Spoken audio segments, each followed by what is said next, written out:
गाडी आहे ना ते पुरी डुबली होती।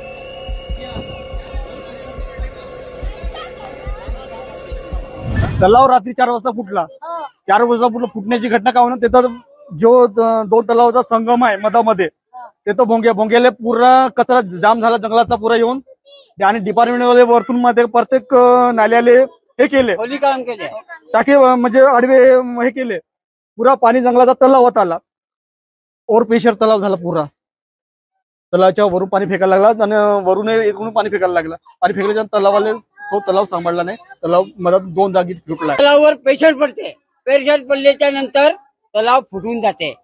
मागच्या वर्षी मी सांगितलं तलाव फुटला होता, माती तांगा, खोलीकरण करा, तुरमा चांगले बनवा, अजिबात कोणी लक्ष नाही दिले हे आपले, ना कार्यकर्ते लक्ष दिले ना कोणीच दिले। गाववाले तर काही करू शकतच नाही, हे सगळे करणार तर कोण, आपल्या वरचे शासनच करणार। नुकसान आमचे पूर्ण शेती वाहून गेली आहे, शेतीचा भरण पडला, धानाचे ढोल्या वाहून गेले, धान नुकसान गेला, घर पडले आहेत, हे नुकसान झाले आहे। याचे दीक्षेचा तुम्ही घ्या।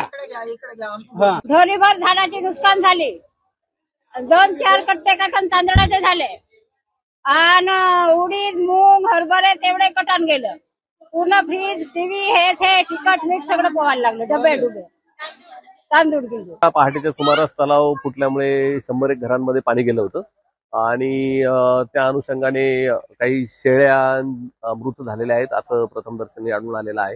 त्याच्याबद्दल पंचनामे करण्याचे आपण आदेश दिलेले आहे। आता सध्या पाणी कमी होत आहे, पण तरीही आपण लोकांना अलर्ट राहण्याच्या सूचना दिलेल्या आहेत। इथं जिल्हा परिषदची जी शाळा आहे त्या ठिकाणी आपण त्यांना राहण्याची आणि जेवणाची व्यवस्था करत आहोत।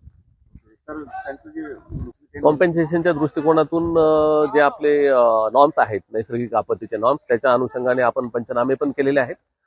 पंचनामे आता काही सुरू आहेत, आणि त्याच्यात मदत देण्याची कारवाई लगेच तात्काळ 1-2 दिवसामध्ये चालू आहे। महाराष्ट्रातील ताज्या बातम्यांसाठी बघत रहा टाइम्स टुडे 18 न्यूज। सोबतच शेअर करा, सबस्क्राईब करा आणि बेल आयकॉन प्रेस करा।